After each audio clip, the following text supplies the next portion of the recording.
So far, siya yung may political will talaga. Siya yung pinakamatapang at hindi natatakot. Ipagpatuloy lang talaga ng presidente yung ganong attitude, yung ganong aksyon. So, yun, siyempre, sana humaba pa of course yung buhay niya. Tapos ma-provide pa rin niya, may pagpatuloy niya yung magandang leadership sa bansa natin.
Sa Bataan, Korea ang Vietnam. Buong na lumusog, kalasag ng matatag na republika. Ulot pawis ay di alintana, sa kasamay laking tiwala. Pag ng kawal ay lakas ng bansa, kaya palaging maghanda. Sa katunggali makikiba ka, pagkat mahal namin ang bandila. Loob na lumusog, kalasag ng matatag na republika. Ulot pawis ay di alintana, sa kasamay lang tiwala. Tag ng kawal ay lakas ng bansa, kaya palaging maghanda. Sa katunggali makikiba ka, pagkat mahal namin ang bandila. 'Yan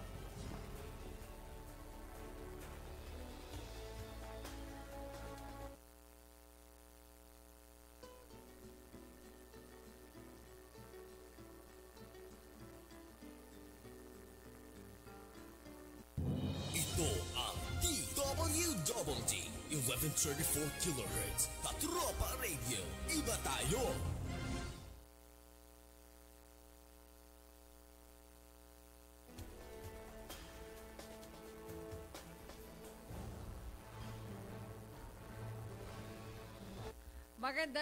Magandang hapon mga katropa. Welcome po sa programa ang inyong Armed Forces Philippine Army Day sa ating po palatuntunan hanggang alas 5 ng hapon. Ako po yung Katropang Lui Claudio. Magandang hapon din po sa lahat ng mga nakantabay sa atin sa ating Facebook Live via Katropa DWWD-CRSVRTV. At syempre, sa lahat ng mga nakantabay sa ating YouTube channel at Katropa DWWD. Mag-subscribe kayo mga katropa. I-click nyo lang po yung bell button ba yun o bell icon na nasa YouTube para mag-subscribe po kayo. At the same time, magandang hapon po sa lahat ng mga nakikinig sa atin ng mga drivers,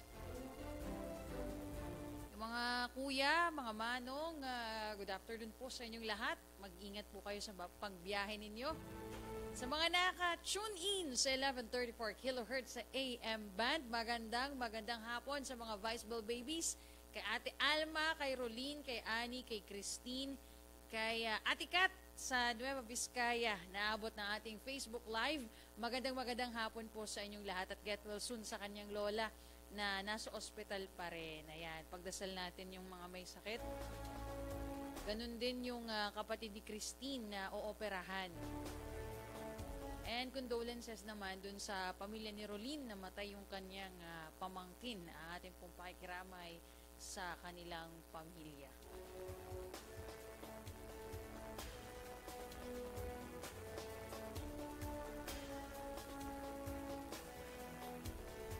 Oras natin, 4:18 ng hapon mga katropa. Tayo po ay mapalad na may panauhin ngayong hapon na ito ng Miyerkules, ika-20 sa buwan ng Marso.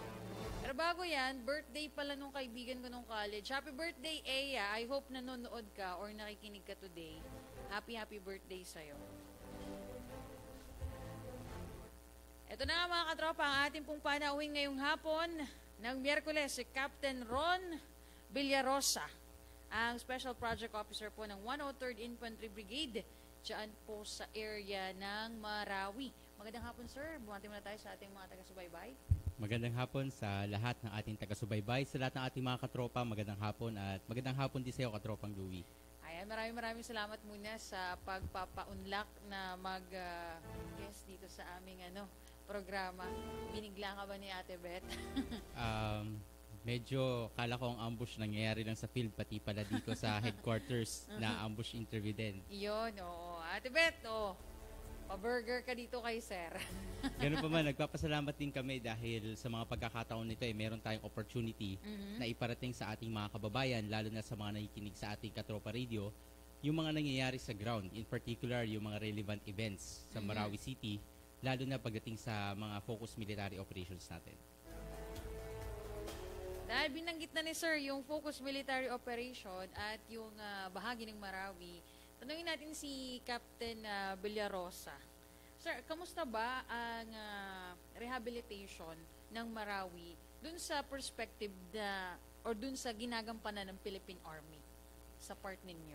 Yes, ang ating sandatahang lakas, in particular yung ating AFP, ay part po ng Peace and Security Cluster pagdating sa Task Force Bangon Marawi. So yung usual na task natin pagdating sa rehabilitation ng Marawi City concerns most on peace and order. So under din nun, we are also helping other agencies na nandun, especially local government units. We are conducting support operations para i-cater yung mga gaps as a result of the siege. For example, yung ginagawa natin ngayon, we are actively supporting yung DENR, Department of Environment and Natural Resources, pagdating sa rehabilitation ng Marawi, lalo na doon sa programa nila na social cartography. Among others, nagpo-provide din tayo ng security, assistance, and also yung pagdating sa most affected areas, our engineers are there. Actually, meron tayong bagong activated na unit din for our engineers to help in the rehabilitation of Marawi City. So meron talaga sir na mga efforts na ngayon na sinisimulan, particularly dun sa peace and security aspect, at the same time dun sa mga army engineers na meron tayo. Yes, actually, we are not really happy, no? Pero masasabi natin na malaki yung naging effect ng army natin or ng ating sandatahang lakas kasama natin ang ating kapulisan at iba pa nating mga kasama sa security sector. Nung nandun kami sa Marawi City, as we go about dun sa City Health Office, may kita namin dun na ang number 1 cause of death pala dati sa Marawi City is gunshot wound. Gunshot wound. And we are somehow happy to know na as of nung dumating kami doon last week, there's no case, if not halos very minimal na unreported cases within Marawi City na merong gunshot incident, na merong di-report sa kanila na mga nadisgrasya ng gunshot. That means na naging effective yung pagpapatupad natin ng peace and order pagdating sa Marawi City.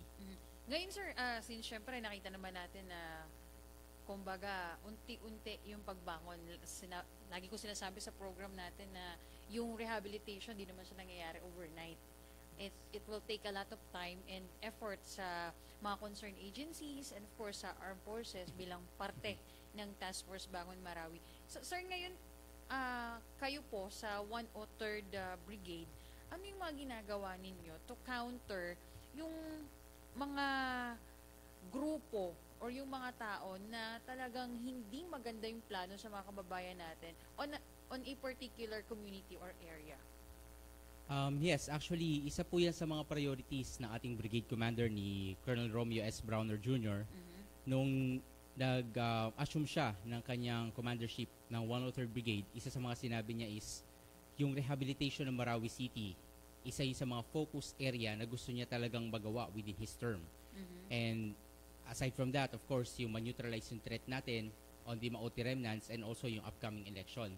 Para dun sa mga grupo na gustong manggulo, actually, we are very fortunate pagdating sa Marawi City dahil yung suporta sa atin doon ng Joint Task Group Tabang.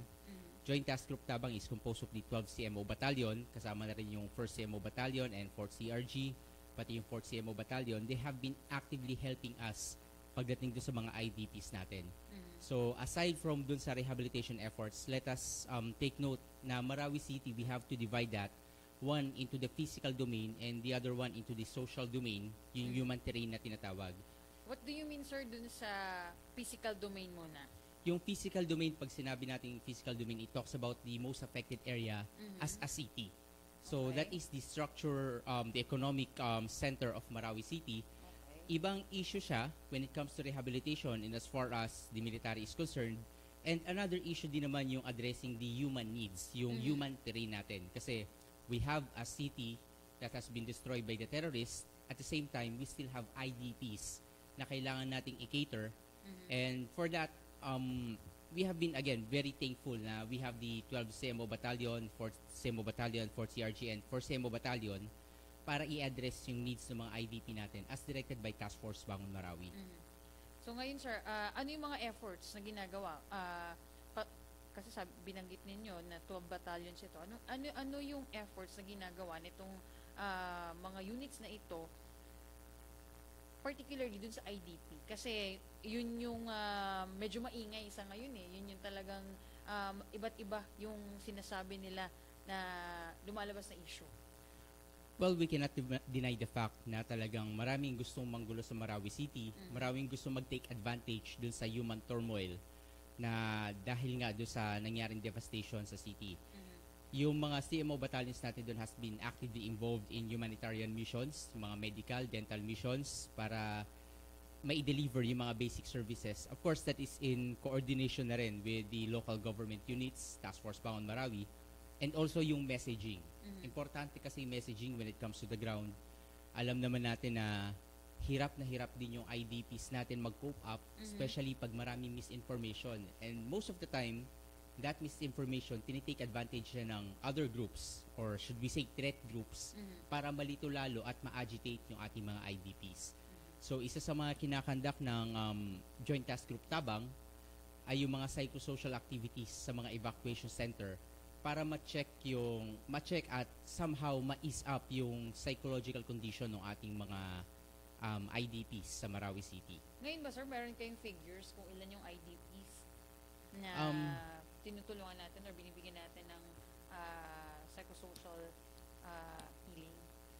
Well, as of now, we have still more than 10,000 families na naka-displaced, no? Although that figure is yet to be updated ng ating DSWD.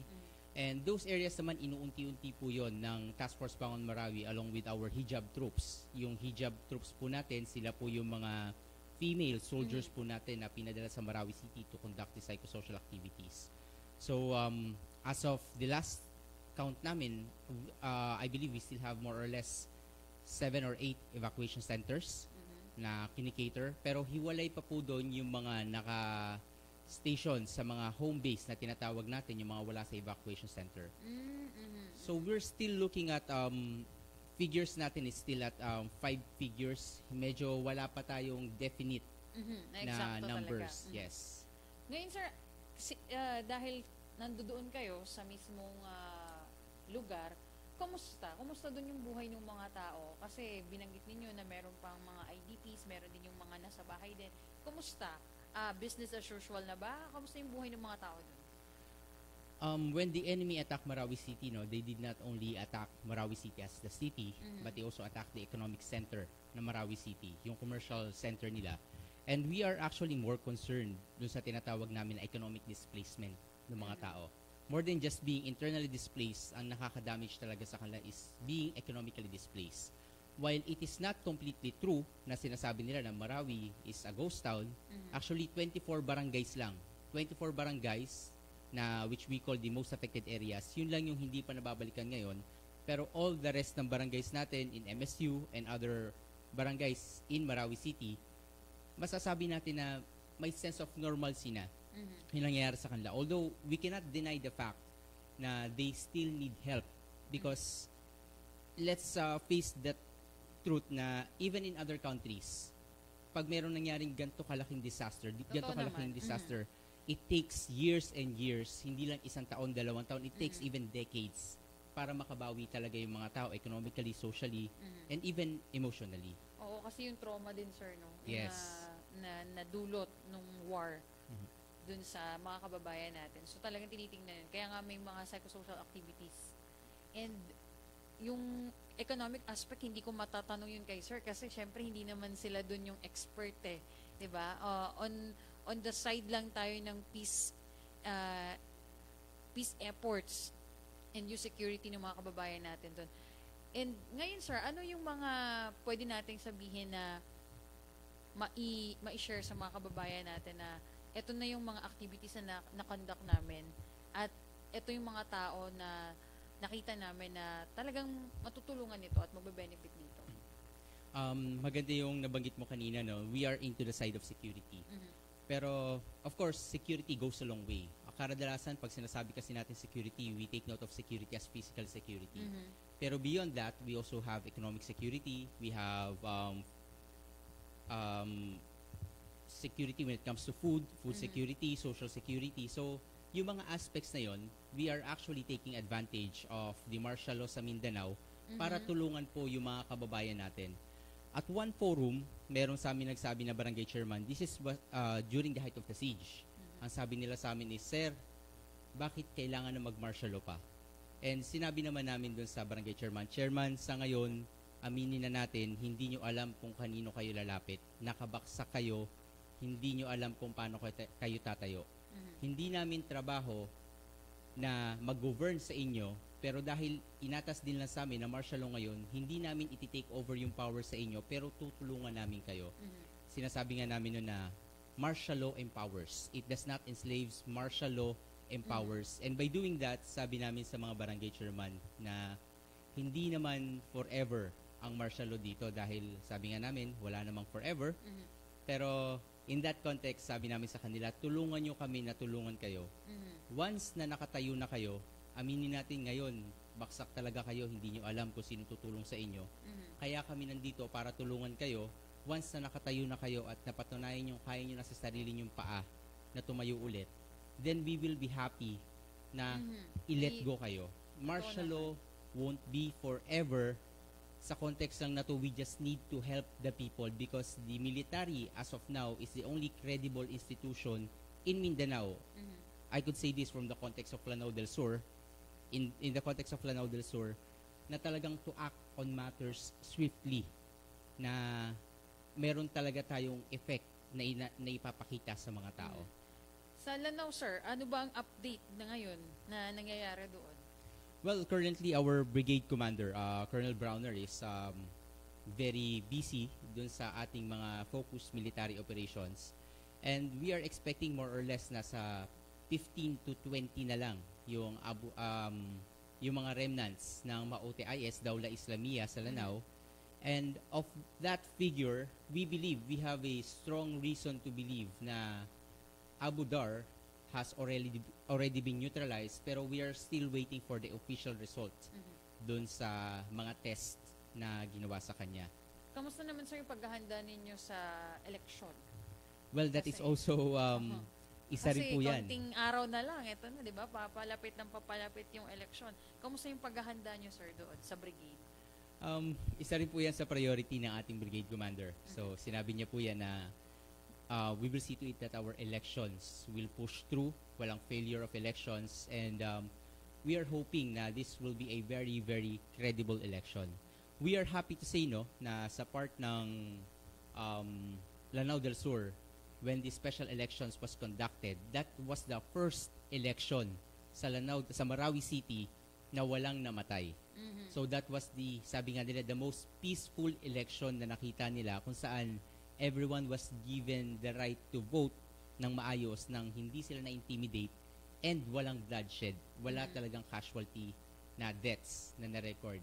We are looking forward that through preparations na ginagawa ng brigade and of course other units involved, yung mga infantry units natin nandun sa area, that the elections for 2019 will push through without any failure and would also be a peaceful election. Kasi yun talaga yung naabangan natin. After nung pagboto sa BBL ng mga kababayan natin dun sa area na yun, di ba? Eto na, yung midterm election na yung susunod at ilang araw na lang siya.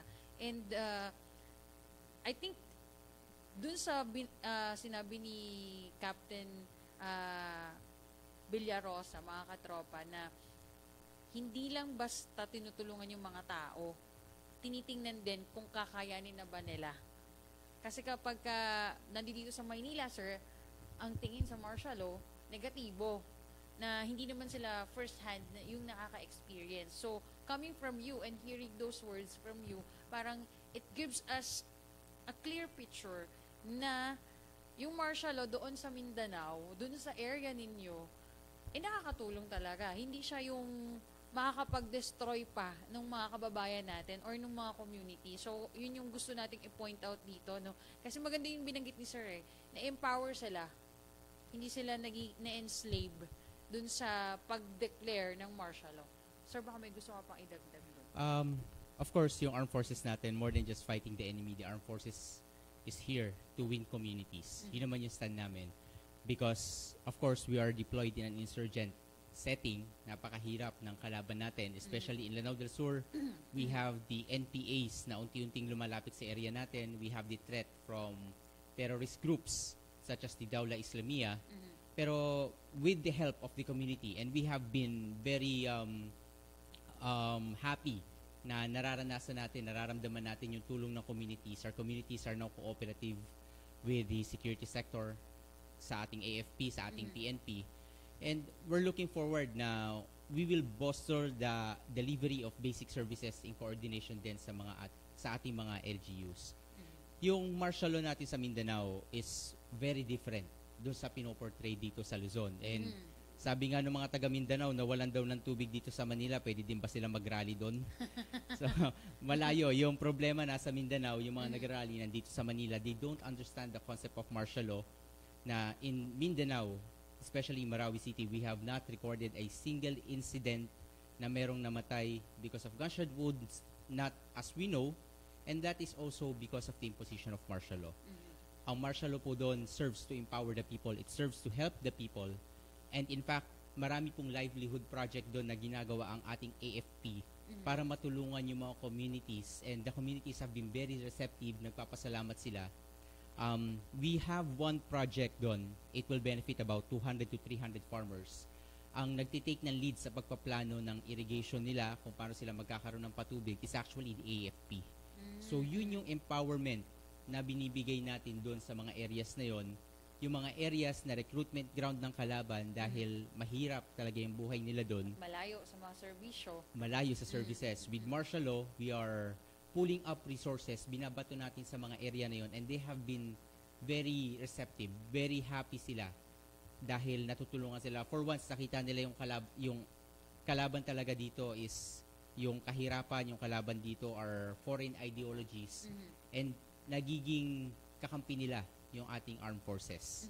Sir, going back dun sa area ng Lanao, kasi sabi mo, hindi lang naman yung mga remnants ng Maute ang kalaban natin dun sa area na inaano ninyo, area of responsibility ninyo. Meron din mga communist terrorists doon.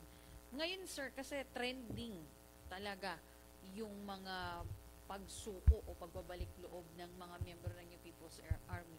Doon ba sa lugar niyo, sir, meron ding may mga nagbabalik loob din? Yes, actually, we are very proud na because of the continuous focused military operation by the brigade, marami na pong nag-surrender sa atin na mga former Maute IS members. And as of now, we have 135 returnees and still counting. Still counting po yun na sumusuko na sa atin.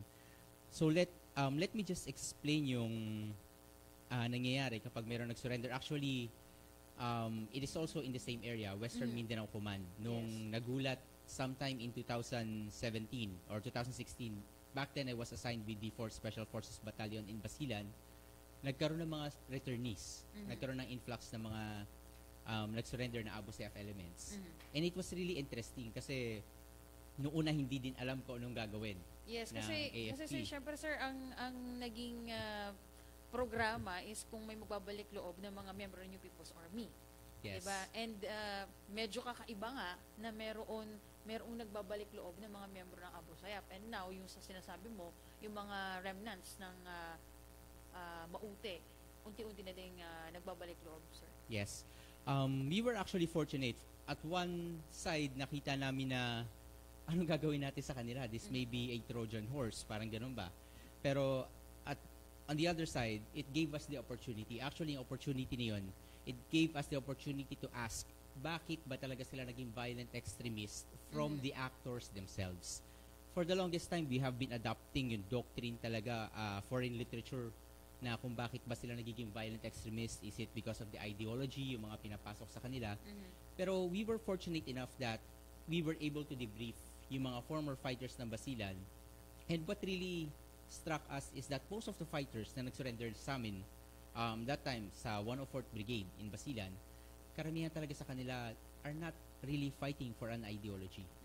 Most of them were just fighting because they're hungry, na-recruit sila dahil wala silang pamilya, namatay na yung mga tatay nila, na-recruit sila dahil wala nag-aalaga sa kanila. Yun lang yung mga reason kung bakit sila sumali sa movement. And that pretty much hits yung kalaban kapag sinasabi ng kalaban na our fighters are hardcore, they are willing to die for Islam. Well, in fact, kung tatanungin natin sila, those who surrendered sa government troops, what the average Christian knows about Christianity is what the average Abu Sayyaf knows about Islam. So, yung Abu Sayyaf na nag-surrender sa amin, nahati namin sila into two categories. There are those fighters talaga, fighters lang, guerrilla fighters, we call them. And yung another, sila yung mga ideologues. If we are to put that in a parallel dimension with the NPA, ang NPA, meron sila mga guerrilla fighters lang. Yes. Then, meron din sila mga political officers. Yung political officers nila na yun, those are actually the same na ideologues pagdating natin sa Abu Sayyaf. One time, we were in a forum at CDO and tinanong sa amin yan Sir, bakit si Omar Maute na isang highly educated, nag-aral sa abroad, bakit niya nagawa yung ganyang kalaking kasiraan sa Marawi City? Why could he have done so much terrorism? And actually, I was somehow saddened as a background kasi I grew up in a Middle Eastern country. I stayed there for 9 years. Ang totoo niyan is, there's actually no prejudice sa amin, whether you're a Christian, you're a Muslim. It actually doesn't make any difference naman talaga eh.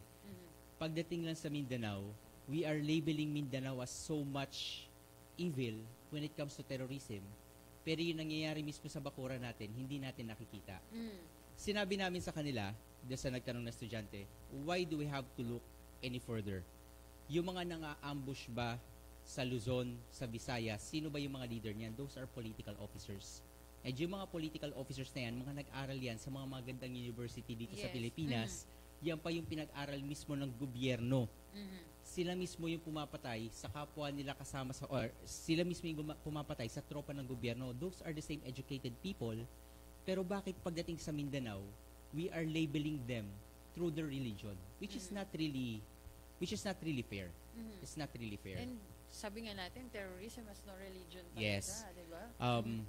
Isa yun sa cry namin actually during the siege in Marawi. Nalaman namin na marami pa palang IDPs ang pumunta sa Iligan who were actually denied of boarding houses. They were denied na tumira doon even in CDO kasi natatakot sila na baka kamag-anak ng mga terorista.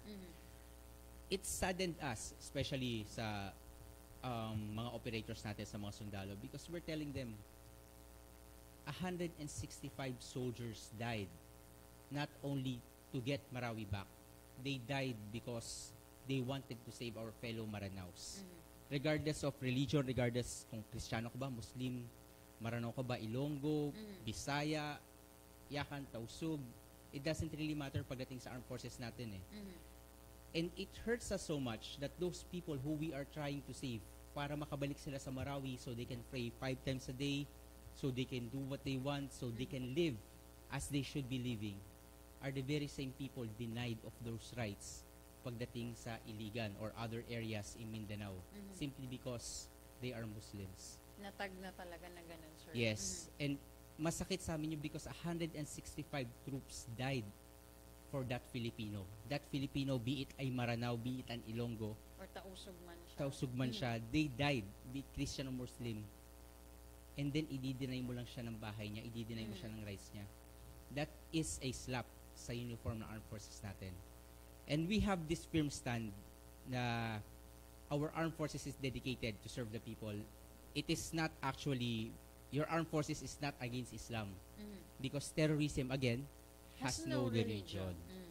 Napatunayan namin yon na the very same people actually that we used to fight nung nag-surrender sila sa amin, we have this ceremony na ginagawa. We did this also in Lanao del Sur, na kinakamayan namin sila and ginayakap namin yung mga former terrorists na nag-surrender sa amin.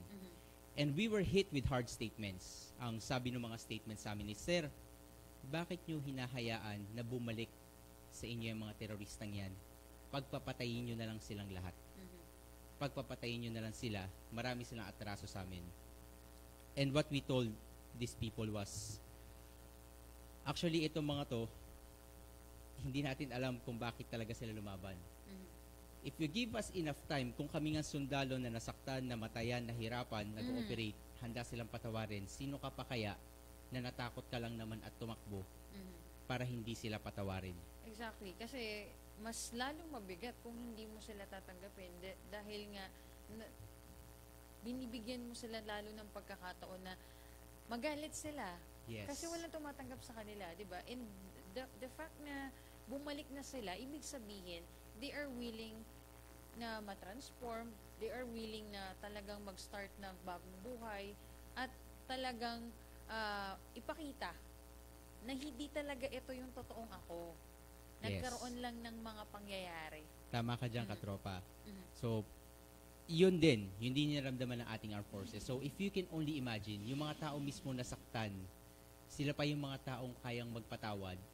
And we challenge the people. Sabi namin sa kanila na, if you can give us time to rehabilitate these people, if you can give us 1 or 2 years, na kahit minsan matutuman lang sila na gumawa ng tama, patuloy silang magsabi ng sorry, malaman nila kung saan sila nagkamali at magbago sila. Kahit isang magandang bagay lang na gawin nila, okay na yun. If you want to kill them, kill them. But what makes you any different than those terrorists wanting to kill anyone because of the ideology? Terrorista ka din. Ganun po kabait yung ating armed forces. Even to our enemies, we are willingly accepting our enemies and we are trying our best kasi nandun pa rin yung stand natin that they are still Filipinos. Yes, oo. Bakit nga ba natin sila bibigyan pa ng pagkakataon na umalis kung lumalapit na sila sa atin, 'di ba? So Opo, tama, ito na yung pagkakataon na ibigay natin talaga sa kanila yung support na kinakailangan talaga nila. Sir, alam ko 30 minutes ka lang at kinuha ko lang talaga yung oras mo ng bongga. Oo. Yan, sige. Ano pa yung mga gusto mong ibigay na mensahe sa mga kababayan natin na para mas maunawaan nila na yung Armed Forces of the Philippines, hindi sila nagsasara ng pinto. Terorista ka man na gustong magbago ng buhay, tatanggapin ka at bibigyan ka ng pagkakataon na makapagsimula ulit. Yes, this is also in line with the proclamation of our president when he came to Marawi na yung mga gusto mag-surrender will be given that opportunity para maitama yung kanilang ginawa. Again, it was very hard for us to think na karamihan ng lumaban sa Marawi were recruited because of money. They were actually recruited because of money dahil tanungin mo sila, bakit ka pumayag sa pera, sir? Walang makain yung pamilya ko. And sa wag nga natin dun is kakapit ka talaga sa patalim. Yun yung usual na situation nila. Karamihan sa kanila were recruited not because of the ideology. They were just fighting for their survival. And because they're fighting for their survival, kung sino yung magbibigay sa kanila ng survival, Doon sila kumakapit. And that actually struck us most That is the greatest advantage that we have. Nasa atin na mismo yung primary actors ng violent extremism. Why not ask them? Bakit sila sumali? Why they stayed? And why they left? Eventually, sabi nga namin, bakit mo kailangan gumawa ng masama kung yan din naman yung kailangan mo at kakapit ka kung sino yung nagbibigay sa'yo ng means mo, ng basic needs mo, kung binibigay nila yan sa'yo, bakit hindi ko sa'yo kayang ibigay yan? Ibibigay ko din yan sa'yo. Kaya naming ibigay yan sa'yo. And because of that, our government has been very, very kind to offer integration programs para sa ating mga fighters. And we are actually sending that message, especially the 103rd Brigade. We are sending that message na para sa mga fighters natin, this may go sa ating audiences, be it in any context of the NPA or the other threat groups, terrorist groups. Go down to the nearest military detachment. You go down, you signify your intent to surrender. Your armed forces is adhering sa ating human rights, sa inyong karapatan na mamuhay. Hindi po totoo yung mga sinasabi po nila na kapag sumuko kayo sa sundalo, meron silang ginagawa na masama. Hindi po totoo yun. Ang katunayan po namin, we have returnees from Basilan and we have 135 returnees from Lanao del Sur na binibigyan po natin ng magandang kinabukasan yan. We are trying our best para po ma-integrate sila sa society because sometimes we must admit, even the military, during the hardest times ng martial law, marami talagang nagawang mali. And kung ang military nakagawa ng ganong mali, that was the previous martial law. We must admit that, na meron din talaga mga mali na nangyari dati. And if that can be corrected, then maybe these terrorists, the very same reason kung bakit sila nagalit sa gobyerno can also be corrected. Meron nga kaming passage na sinasabi, if the ISIS can make terrorists, let us prove that with the Filipino heart and understanding, we can unmake terrorists. Oo, kasi kung bubuksan lang din talaga natin yung hearts and minds natin, no, dun sa mga tao na gusto na talaga magbago. Sabi nga natin, yung second chance, open yan sa lahat. Open yan sa lahat. Hindi naman pwedeng limitahan mo na etong tao lang to yung pwedeng magkaroon ng second chance.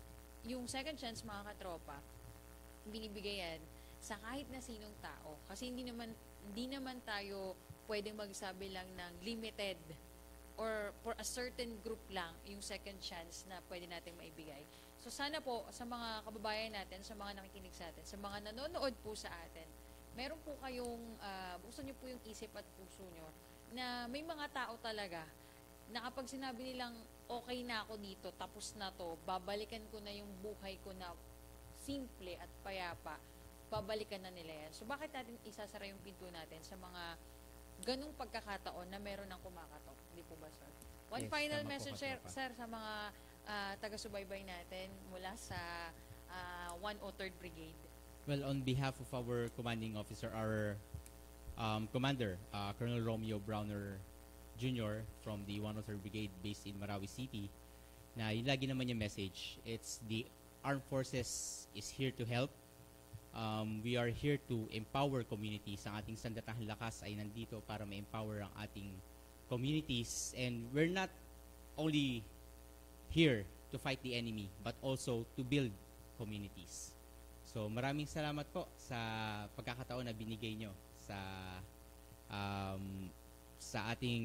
aming unit, 103rd Brigade, para masabi din namin kung ano yung aming mga sentimento, ganun din ang aming mensahe sa ating mga tagapakinig.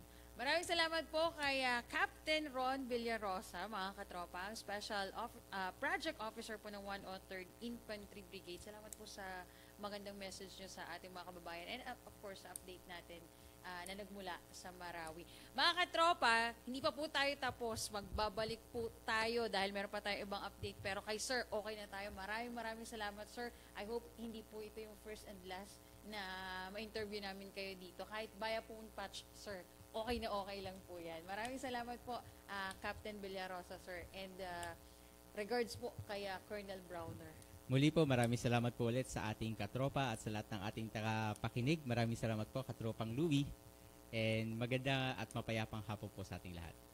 Mga katropa, tayo po ay magbabalik pagkalipas ng ilang mga paalala.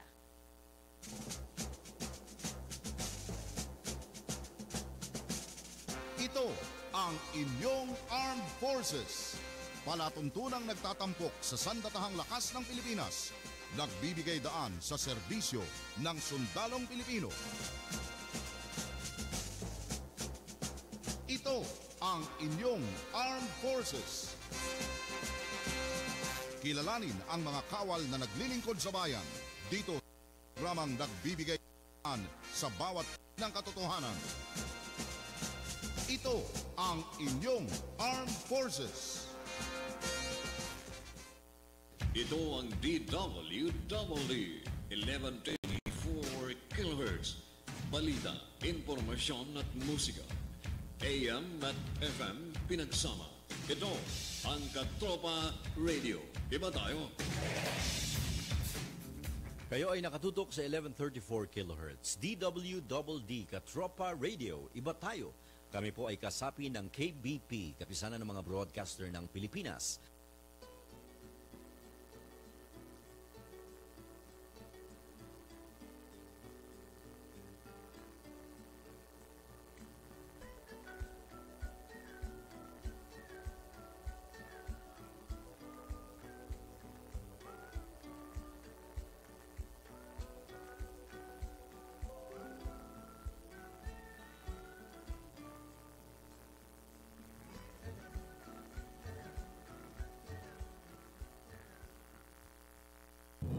Ito ang DWWD 1134 kHz Katropa Radio. Iba tayo!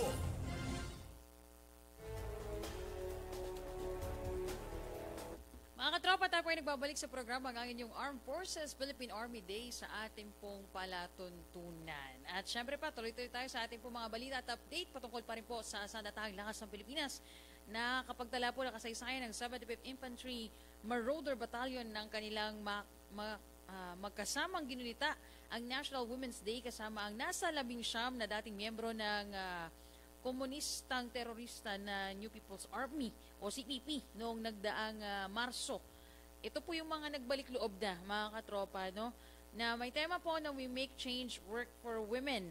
Ang okasyon po ay kinatampukan ng dalawang malaking aktibidad, isang seminar sa anti-violence against women and their children at pag-uusap tungkol po sa gender and development at marriage at singleness. Ayan po yung ilan sa ating mga update. At samantala mga katropa, pinangunahan naman po ng 81st Infantry Spartan Battalion ang dialogo sa pagitan ng mga Yenanese at mga nagmamay-ari ng lupa sa Barangay San Antonio, Santa Cruz, Ilocos Sur. Ang dialogo po ay bunga ng pagsusuring ginawa ng 81st IB Community Support Program na nagsasagawa ng immersion sa barangay kung saan ang kanila pong nabati na isa sa suliraning umiiral. Doon po sa kanilang lugar ay yung land tenure o land owner at tenant relationship na issue pong sinasamantala naman ng New People's Army.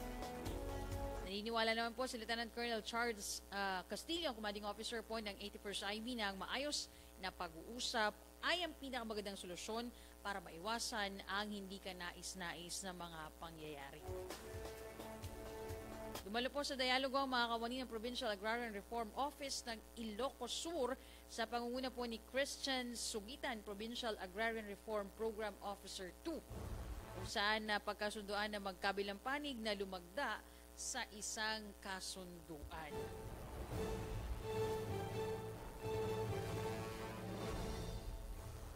Sa pagpapatuloy po ng ating mga balita, pinaputukan po ng hindi pa nabatid na bilang ng terorista ng New People's Army ang Community Support Program Team ng 87th Infantry Battalion sa Barangay Canaponte, San Jose de Buan, Samar noong pong March 17. Ang presensya po ng CSP team sa lugar ay para masiguro na naihahatid ang mga basic services ng pamahalaan sa mga liblib na lugar na nangangailangan ng tulong. Nasugatan po sa pagkatakas si Private Ronald Alutang Jr. na tinamaan sa kaliwang tuhod at siko na agad namang napagkalooban ng atensyong medikal. Maring kinundinan ni Major General Raul M. Farnacio, ang commander ng Task Force Storm, ang pag-ataking ito ng mga terorista.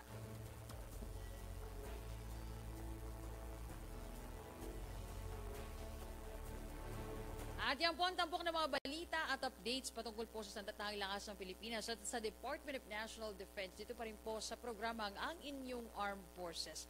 Mapapakinggan Lunes, Miyerkules at Biyernes alas 4 hanggang alas 5 ng hapon. Nagpapasalamat po sa lahat ng mga umaantabay. Ang inyo pong lingkod, Lui Claudio. At syempre, huwag pong kalimutang mag-subscribe sa aming YouTube channel, Katropa DWDD, at i-like at share, mag-comment sa ating pong Facebook page, Katropa DWDD. Sa ngalan po ng mga katropa natin sa bahaging teknikal, kay Katropang Purge, Katropang Ronald, at kay Katropang Regine, Katropang Dexter, at Katropang Leonor Tanap, ako po ang inyong katropa, Lui Claudio. Magandang hapon po. 11